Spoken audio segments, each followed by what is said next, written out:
aywa Amina nan la source a xëyee tey. Immigration irrégulière, 259 candidats interceptés par la Marine nationale et remis à la DNLT selon Source A. Parmi les 259 individus interpellés figurent 13 femmes, 21 mineurs, 124 Sénégalais, tous des hommes, dont 14 mineurs, 109 Gambiens, 99 hommes, 10 femmes et 5 mineurs, 22 Guinéens. De Conakry, 16 hommes, 3 femmes, 3 mineurs et 3 Bissau-Guinéens, ainsi que un Malien. Le départ de l'embarcation avait eu lieu dans la nuit du 21 au 22 septembre depuis les environs de Bourfout en République de Gambie. leneen li nga xam ne journal bi ñëwaat na si muy l'affaire Wally Seck pour jouir d'une liberté provisoire après son inculpation pour blanchiment de capitaux. Wally Seck claque 210 millions de francs CFA, tout sur une audition matinale. L'artiste chanteur a été inculpé ce mercredi dans l'affaire Amadou Sall, le fils de l'ancien chef de l'État. Wally a été au combien matinal en se présentant aux environs de 6 heures à la DIC où son audition a démarré bien avant 8 heures. Même s'il a rejeté les accusations de blanchiment de capitaux, il n'en demeure pas moins que le fils de Feu Balago a dû casquer 210 millions pour pouvoir aller renouer avec le mbalax. Ngoog Wally génn na kon Wally 6 heures la dem 6 heures la dem dëkk ñu ngi ko ñu yéex nañ jot ci information bi en fait. 18 heures. 6 heures du matin. 6 heures du matin. la dem dikk jóge fa après dem PGF ko ñun ba muy dem PGF lañ jot ci information bi. moo tax y avait certaines personnes qui disaient que ni Wally a été cueilli par la DIC alors que moom moo demal boppam. man lan moo tax nit ñi gaaw ci këy yi mbirim laaj ci këy yi. dina jaaral ay këy yi. Sénégal. hello baax na Alioune Tine plaide pour leur libération moom le président d'Africa Jom Center nee na démb dafa demoon seeti fi nga xam ne mooy Rebeuss kii di Badara Gadiaga ak ki nga xam ne mooy Abdou Nguer d'après nag moom li mu wax mooy il les a trouvé avec un mental d'acier ku ci mel ni Badara Gadiaga nee na gis na ko avec un bon moral tandis que Abdou Nguer moom mi ngi ko fekk mu yor benn livre bled bu CM2. ñu ngi jàng su ma fa yéegee mu ne ma man sax bu dee da ay jooy la fi tax a toog man nga may ma damay jàngi yàlla na ma yàlla àtteeg moom Fatima bu dee man sax maa la baal visite yi foofu la mujjee ak man. Au fait quand je le vois su ma ñibbee du ma nekk. su ma demee foofu bu ko fa fekkee su ma ñibbee du ma nekk mënu ma fa dem gis ko nii xam nga sama xol day laaj daal. en tout cas c'est mon frère vraiment. donc mu ngi noonu. en tout cas Alioune Tine moom mi ngi demander à ce qu'on les libère. parce que qu'on les libère ndax moom jàpp nañu ce sont des détenus innocents. ajo si di ñu dem.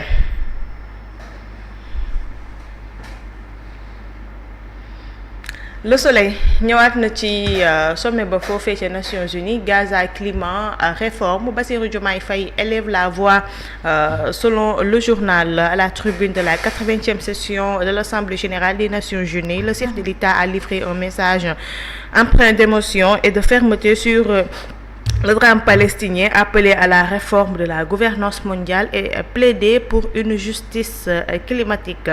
Mohamedou Sy, 90 ans, premier ingénieur sénégalais des mines, mu ne le Sénégal n'a pas encore profité de son sous-sol. ñu dem Sidi. Sud Quotidien moom it ñëwaat na ci assemblée générale foofee ca ONU avec l'appel du président Bassirou Diomaye Faye ñëw na aussi ci Cheikh Bitèye sur les absences de Habib Diarra et de Pape Gueye mu ne pas d'inquiétude si Habib Diarra moom moo forfait si pour CAN bi. Habib Diarra waaw moom moo blessé. D'accord si di ñu dem Tribune. moom ci xëtam gu njëkk ñëwaat na ci ñi nga xam ne ñooy waa CENTIF mu ne qui organise la fuite des rapports de la CENTIF. C'est une question posée par le journal. Des personnes concernées par les rapports sont traînées dans la boue avant leur convocation et audition. La présomption d'innocence man loolu sax defuma man du CENTIF rek de fii lu fi maanaam lii fuité ya fii PV d'enquête yi xam nga Thione Ballago yàlla na ko yàlla yërëm PV d'enquête ba mu fuité daa porté plainte contre X daa porté plainte contre X parce que xamul lan la PV bi di def ci presse bi ñu daan lii la laaj ak lii la tontu ak lii PV d'enquête lan lay def ci presse bi fëccoon on se rappelle dafa porté woon plainte man lan mooy l'actuel premier ministre jëluñu fi ay xawma lan médicalam ni ko fàng daan ci dëkk dossier médicalam ñu naan ko fuité ku am na sax kuñ ci jàppoon defe naa ci mag ci fa mu nekkoon Sébikotane la nekkoon jamono jooju wala fan waaw Sébi la woon am na kuñ ca lii man lan mooy fuité yëf yi lan yii administrativement dañ ko war a lijjanti maanaam lan mooy génnee affaire yi te journalistes yi ñun gis nga nañ ma baal ak ñi ma ko sañ a wax ñoo dàq corrompre ci làmmiñ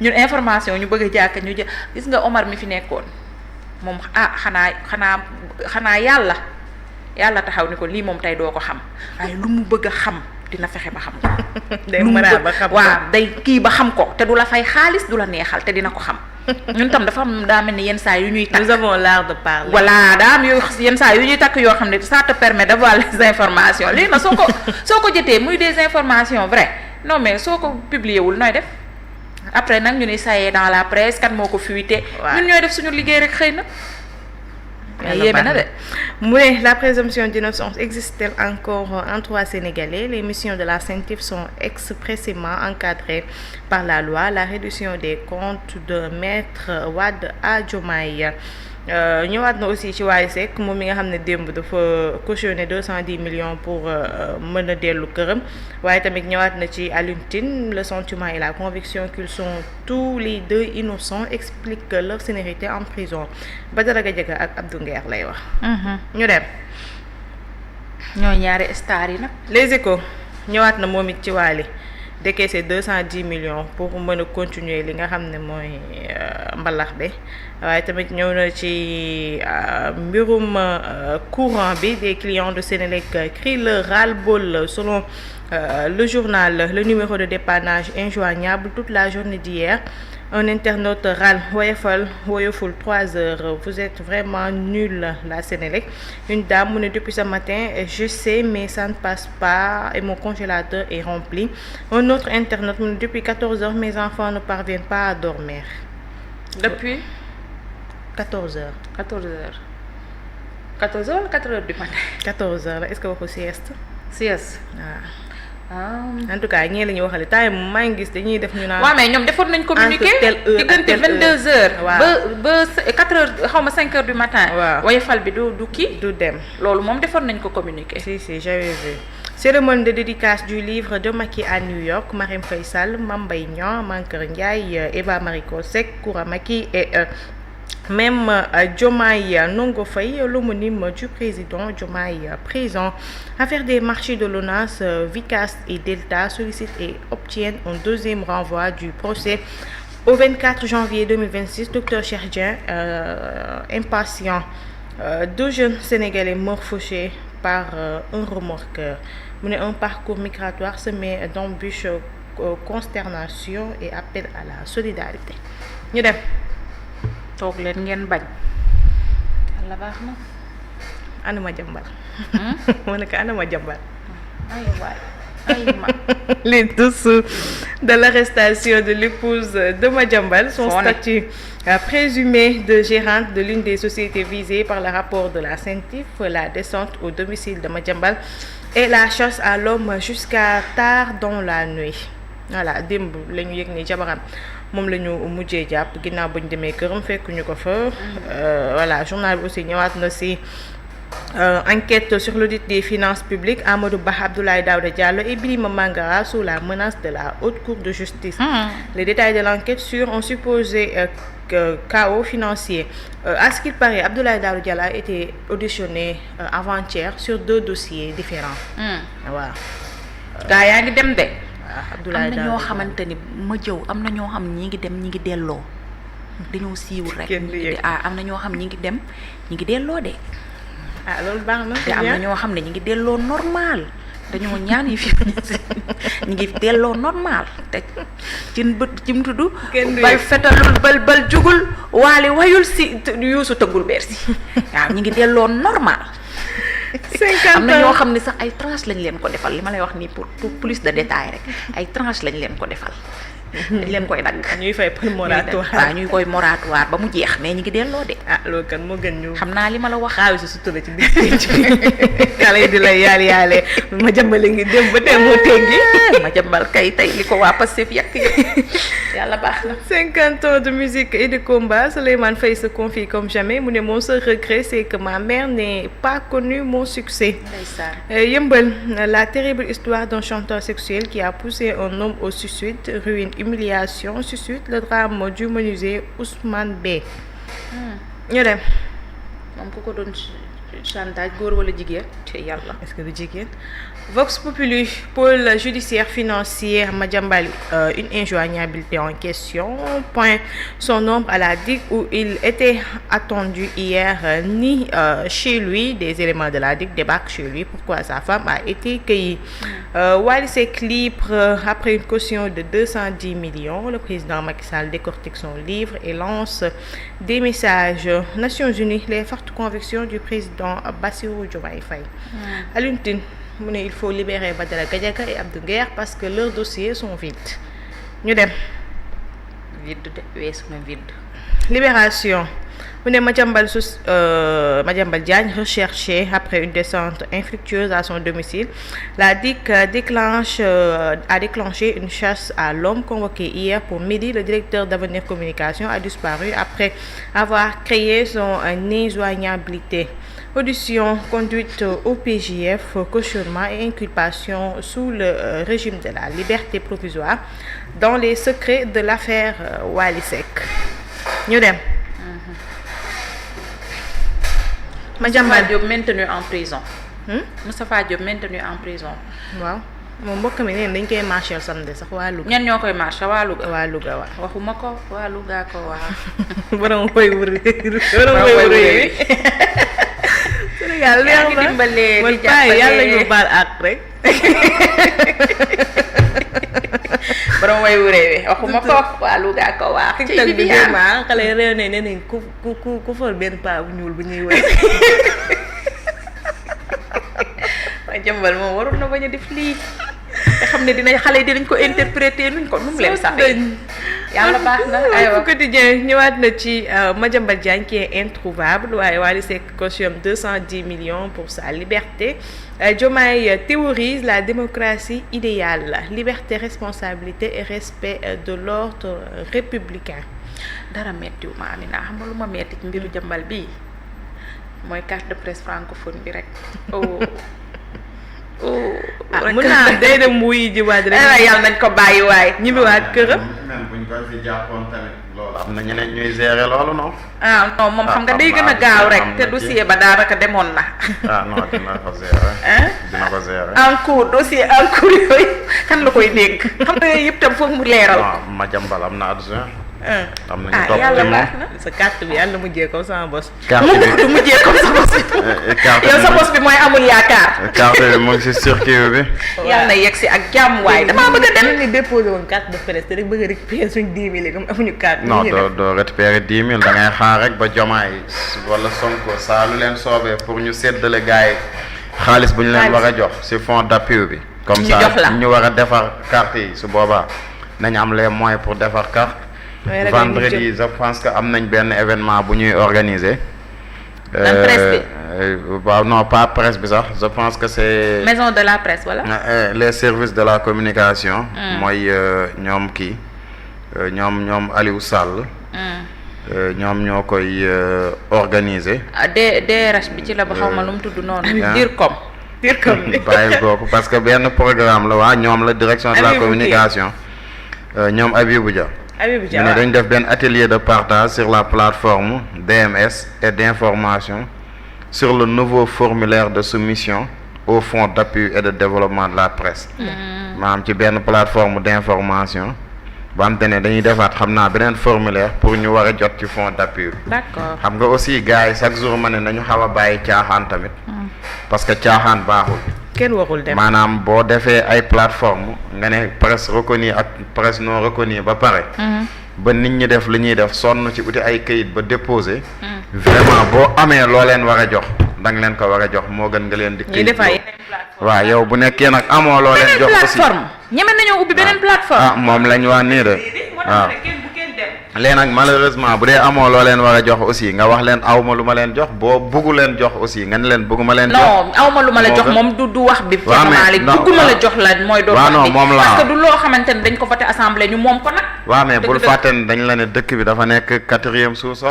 pays alors que ñoom ba léegi ñu ngi jot seeni salaire. waaw mais xam nga loolu 4e sous-sol alors que ba léegi ñu ngi voyager. waaw mais léegi ñun ñii waaw mais xam nga ñoom tey buñ la théoriser ne la salaire ak kii nu mu de sax ak aide du benn dañ naan la salaire moo gën nekk priorité aide donc ñoom bu nekkee noonu lañ ko gisee aussi ñu wax gaay ne loolu lañ ko gisee comme ça ñëpp noppalu koo xamante ne amoo beneen moyen pour subvenir survivre wala continuer di doxal say mission nga xam après nooy def parce que aussi lii situation bi mënut a wëy et la presse aussi dañu war a jóg taxaw parce que démb rek maa ngi doon gis vraiment benn extrait boo Abdou Nguer par hasard laa ci tombé rek ba muy wax ne presse bi dinañ souffrir doon expliquer lii di xew nii ci presse bi doon na ko expliquer clairement lépp la wax et séquence boobu quand même j'ai vu ça démb après bon ay ree xaw ma jàpp sax ma ne bon de toute façon am na loo xamante ne dafa war état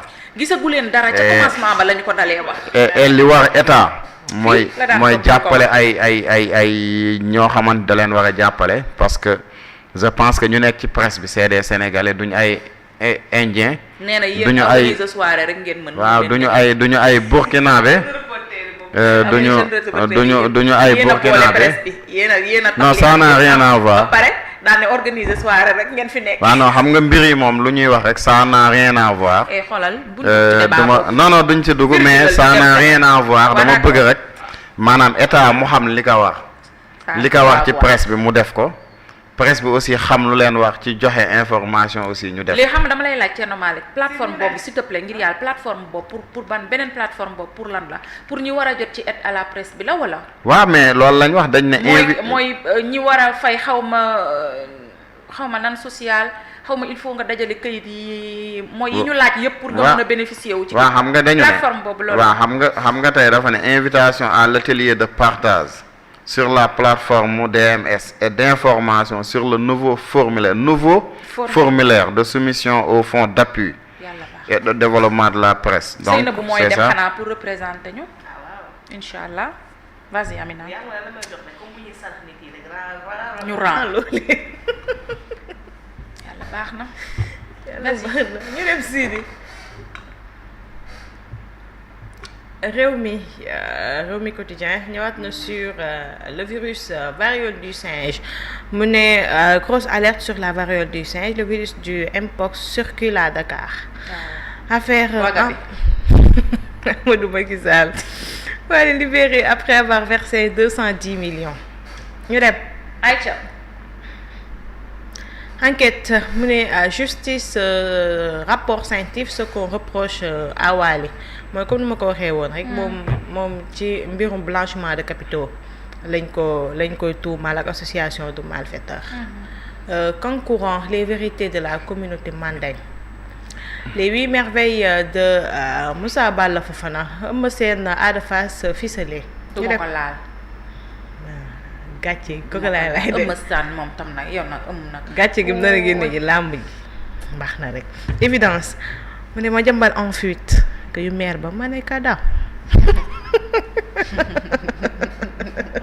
yow bàyyi suñu xarit bi. Retour sur une affaire aux multiples rebondissements pour Wally Seck mu ne Wally chante la caution Mpox son nouveau cas identifié à Dakar Mamadou Ouri Baylo Diallo mu ne les pôles territoires doivent servir la compétitivité de la justice sociale. ñu dem L'As Quotidien revient sur le coup de gueule du président Bassirou Diomaye à l'ONU. Wally Seck cautionne 210 millions pour sa liberté. Madiambal Diagne fait faux bond à la DIC. ñu dem Tribune Sport ñëwaat na ci médaillé d'argent du 400 mètres Aïe, le 25 septembre 1988, le Sénégalais extrait entré dans l'histoire du sport mondial ki que la El Hadj Amadou Ba 37 ans. Amadou Diaba noonu lañ ko daan wax. Diaba 37 ans après est toujours une légende. ba léegi nii record bi amul ku ko am de ah. athlète la woon. waaw 37 ans après amul record am moom ku ko dab. am mbaak ci am dabu ko. mukk discipline bi defe naa du benn sax. ok. waaye daal tubaarikàlla daal ñu ngi koy delloo njukkal Amadou Diaba voilà. ok aywa record. avec une moyenne de 1,28 buts par match Mbappé fait mieux que Cristiano Ronaldo au Real Madrid. sama Mbappé mii sama doom ji. record moom ñëw na ci Niakhaté à la conquête de l'Europe retrouvailles avec l'Ivoirien à l'heure planification opérante budget à la traite. Lyon li yàlla Thierno Utrecht ce jeudi à 19h. Utrecht Lyon ce jeudi à 19h Niakhaté à la conquête de l'Europe li match kii la C3. kii Moussa Niakhaté la wala Abdoulaye Niakhaté Ndiaye. kii Moussa Niakhaté. D'accord, c'est bon. Ah. Merci beaucoup Sidi Ndaw Sa Néné Aram Fahama Des Ndoukoumane. Une petite virgule s'impose pour transiter vers la dernière partie de cette émission.